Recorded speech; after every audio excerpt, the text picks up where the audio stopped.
There is a moment many people over 60 recognize immediately.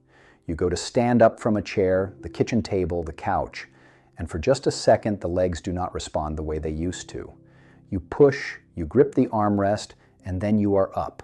Muscle loss in the legs after 60 is not a slow, polite decline. It accelerates. The medical term is sarcopenia, the gradual age-related loss of muscle mass. And it tends to show up first, not as pain, but as hesitation. Stairs that feel steeper than they did last year. Mornings that require more effort to get moving. A growing unsteadiness on uneven ground. By the time most people notice it clearly, it has already been underway for years. Think about what that looks like 10 years from now if nothing changes. Not a dramatic fall, just a life that quietly gets smaller. The grandkids you can't keep up with at the park, the groceries you start carrying in 2 trips instead of 1, the stairs in your own house that you begin to plan around rather than simply climb. Independence doesn't vanish. It retreats, one small concession at a time. And the painful part is that most of it is preventable, which is exactly what Japan has known for a very long time. Japan has one of the highest proportions of adults, over 80 living fully independently anywhere in the world. Part of that is diet. Part of it is social structure. But a significant part, one that Western medicine is only beginning to formally study, is a set of daily morning practices that Japanese adults perform before breakfast. Not exercises in the Western sense of the word, movements. Deliberate, targeted movements designed to address exactly the muscle groups that aging takes first. The word rebuild deserves an honest clarification. These movements do not create new muscle overnight. What they do is reactivate the connections between your brain and your leg muscles that have gone quiet from disuse. The strength is still there. These movements are how you reach it again. Most people who practice them consistently report a noticeable difference within 2 to 3 weeks. These 7 movements take less than 10 minutes. They require no equipment, no floor work, and no existing level of fitness. A chair is all you need for several of them. One of the 7 movements we will cover today, the last one, was the subject of a study that followed more than 1,700 adults for 7 years. The researchers were not measuring strength or endurance. They were measuring survival. I will give you the full details when we reach it. Before we begin, leave a comment below. How old are you? And where in the world are you watching from? I read every one of them. We start at number 7. Number 7. Kakado age, heel raises. Your calf muscles serve a function that goes far beyond walking. Physicians sometimes refer to them as the body's second heart. And that is not a poetic expression, it is anatomical fact. Every time they contract, they squeeze the deep veins in your lower legs and push blood back up toward the heart against gravity. When those muscles weaken with age, that pumping action becomes less effective. Circulation slows. The legs begin to lose strength at an accelerating rate, partly because they are no longer getting adequate blood flow. Heel raises interrupt that cycle at its source. Stand behind a chair and place both hands lightly on the back for balance. Not leaning, just steadying yourself. Rise slowly onto the balls of your feet. Hold for 2 full seconds at the top, then lower back down with control. That controlled lowering is not optional. It is where most of the work happens. 10 repetitions to start. Work toward 20 over the first 2 weeks. If you find one side is noticeably weaker than the other, do 5 single leg raises on that side at the end of your set. The body tends to compensate when both feet are on the ground, and compensation masks the weakness rather than correcting it. Circulation is where this sequence has to begin, because what the calves do for blood flow sets up every movement that follows. Number 6 works a different system entirely, but it depends on this foundation. Number 6, Tachi Suwari, chair stand. Most people think of standing up from a chair as a convenience. Japanese rehabilitation physicians think of it as a diagnostic. The way a person rises from a seated position, whether they use momentum, whether they grip the armrest, whether they pause at the midpoint, tells a trained observer a great deal about the strength of the thigh and hip muscles, the 2 groups that aging takes earliest and most aggressively after 60. Sit toward the front edge of a firm chair with your feet flat on the floor, roughly hip-width apart. Cross your arms over your chest. This removes the temptation to push off with your hands and forces the legs to do the work they are supposed to do. Lean forward slightly from the hips, Then rise to standing in a single controlled motion. Pause fully upright for 1 second. Then lower yourself back down slowly until you are seated again. That is 1 repetition. Begin with 8. The goal over 3 to 4 weeks is 15 to 20 consecutive repetitions without pausing, without gripping, and without using momentum. A clinical trial published in the Journal of the American Geriatric Society tracked adults over 65 who practiced this movement daily for 12 weeks. Their thigh muscle strength increased by an average of 34%. More meaningfully, their scores on standardized fall risk assessments improved enough that a significant number moved from high risk to low risk classification. Strength in the thigh is not just about walking. It is the primary mechanism by which the body catches itself when balance is disrupted.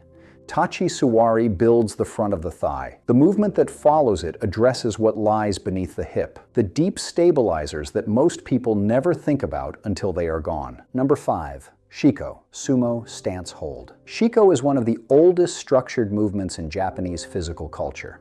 It comes directly from sumo, where it has been performed as a daily preparation ritual for centuries. Not as a warm-up in the Western sense, but as a deliberate practice for strengthening the inner thighs, the hips, and the deep muscles that run along the groin. Japanese elders adapted it long before anyone was calling it exercise. Stand with your feet roughly twice shoulder width apart and turn your toes outward at a 45-degree angle. Keeping your back straight and your chest lifted, lower yourself into a wide squat, only as far as is comfortable. Your knees should track over your toes, not collapse inward. Place your hands on your thighs just above the knees for light support. Hold for 20 to 30 seconds, breathing steadily. Rise, rest for 15 seconds, and repeat twice more. The muscles this targets, along the inner thigh and outer hip, are responsible for lateral stability. That is the ability to hold your body steady when your weight shifts sideways, which happens on every single step you take. When they weaken, the pelvis begins to tilt. A tilting pelvis sends the problem outward. The knees start absorbing load they were never designed to handle, and the lower back quietly compensates, often for years, before the pain surfaces and gets traced back to where it actually started. 3 holds, 30 seconds each. That is all Shiko asks of you. Number 4, Hiza no Bashi, seated knee extension. Shiko works the hip from the outside, stabilizing the joint by strengthening the muscles that surround it. Hiza no Bashi works from inside the knee itself, and the distinction matters because these are 2 entirely separate failure points in the aging leg. The hip loses its anchoring muscles. The knee loses the ability to fully extend, to straighten completely. And that loss quietly reorganizes everything above and below it. Japanese rehabilitation physicians consistently note the same pattern. Patients who cannot fully straighten their knee while seated almost always walk with a slight forward lean, carry more weight through their lower back than is healthy, and tire more quickly on any incline. The inability to straighten the knee rarely hurts on its own. It simply forces the entire lower body to compensate, and those compensations accumulate for years before anyone connects them to the knee. Sit upright in a firm chair with both feet flat on the floor. Slowly raise one leg until it is as straight as you can comfortably make it. Hold for 3 seconds, then lower it with control. Do not force the knee rigid at the top. Straighten it fully and let the muscle hold it there. 10 repetitions on each side. As this becomes easier, add a light ankle weight. Even 1 pound changes the demand significantly for muscles that have been underused. The goal is not bulk. It is to restore the full range of movement the knee was designed to use every day. Number 3, Momo Age, standing knee lifts. There is a muscle at the front of the hip, the iliopsoas, which most people have never heard of, that Western fitness culture largely ignored for decades. The focus was always on the quadriceps, the hamstrings, the glutes. It connected the lower back to the top of the thigh, did its work invisibly, and received almost no deliberate attention. Japanese morning practice did not make that mistake. Knee lifts have been part of structured daily movement in Japan for generations, and the reasoning is direct. This is the muscle that initiates every step you take. When it weakens, and it weakens significantly with prolonged sitting, which becomes the default posture of life after retirement, the stride shortens, the pace slows, and the risk of catching a foot on an uneven surface climbs. Stand behind your chair with both hands resting lightly on the back. Lift your right knee toward your chest as high as is comfortable. Pause for 1 full second at the top, then lower it with control. Alternate sides. 20 repetitions total, 10 per leg. Move at a deliberate, unhurried pace. This is not a cardiovascular drill. You are training that deep hip muscle to fire fully and hold briefly under load, which is exactly what walking demands of it with every step. Number 2, Kakato Oroshi, slow eccentric heel drop. Earlier in this sequence, heel raises asked the calf to shorten and push, which is what the muscle does when it pumps blood upward and propels you forward. Kakato Oroshi asks the calf to do the opposite, to lengthen slowly under resistance, fighting gravity on the way down rather than driving against it on the way up. They work different muscle fibers entirely and produce different results, which is why both belong in the sequence rather than one replacing the other. When a muscle lowers slowly under load, it places a very specific demand on the tendons. Tendons stiffen and become more fragile with age, and this particular kind of slow, controlled descent is one of the few things that prompts them to repair and strengthen. Orthopedic physicians have used this movement for decades to rehabilitate Achilles injuries in older adults for exactly that reason.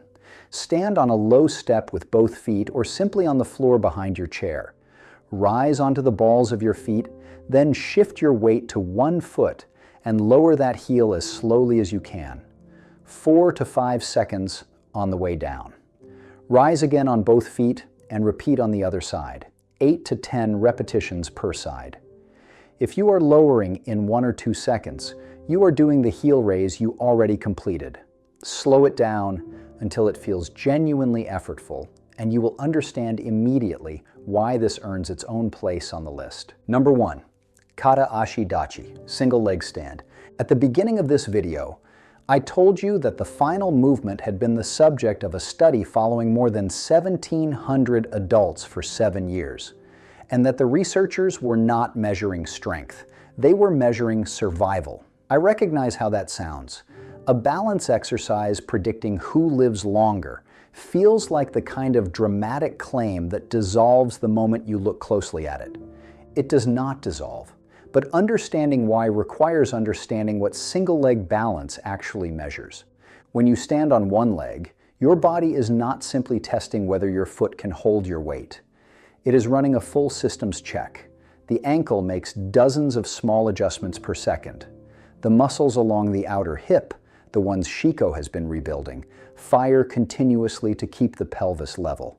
The part of the brain responsible for coordinating movement is processing signals from your feet, your inner ear, and your eyes all at once. Single leg balance is a measure of how well all of those systems are still talking to one another. A study published in the British Journal of Sports Medicine followed 1,702 adults between the ages of 51 and 75. Participants were asked to stand on one leg without support for 10 seconds. Those who could not complete the test were found to be nearly twice as likely to die from any cause over the following 7 years, after adjusting for age, sex, and existing health conditions. The researchers were careful to note that the inability to balance was not itself the cause. It was the signal, the visible sign of a deeper deterioration in the systems that keep a person living independently. Japanese rehabilitation physicians recognized this relationship long before the study confirmed it. Kata Ashi Dachi, single leg standing, has been part of Japanese morning practice for generations, less as an exercise than as a daily check-in, a quiet way of asking the body what it can still do. The practice itself could not be simpler. Stand beside your chair with one hand available to catch yourself if needed, not gripping it, just close. Lift 1 foot a few inches off the ground and hold. Fix your gaze on a point directly ahead of you at eye level. Moving your eyes disrupts the balance signal from your inner ear, so keep them still. Hold for 10 seconds. Switch sides. That is the baseline. Over 2 to 3 weeks, work toward 30 seconds per side with your eyes open. Then, when you are ready, try 10 seconds with your eyes closed. This forces the ankle and inner ear to carry more of the load. Do that version near a wall or sturdy chair only, not near stairs. not on uneven ground. If 10 seconds is not there yet, that is not a failure. It is information. Muscle tissue takes weeks to grow. Tendons take longer still. But the connection between your brain and your stabilizing muscles can begin to sharpen within days of consistent practice. Most people notice a real difference within 2 weeks. Many reach 10 seconds cleanly within a month and start working toward 30. That is all 7. Less than 10 minutes. A chair, no floor work, no equipment. Check the description below for full repetition counts, hold times, and progressions. You do not need to memorize any of that right now. What you need to know is this.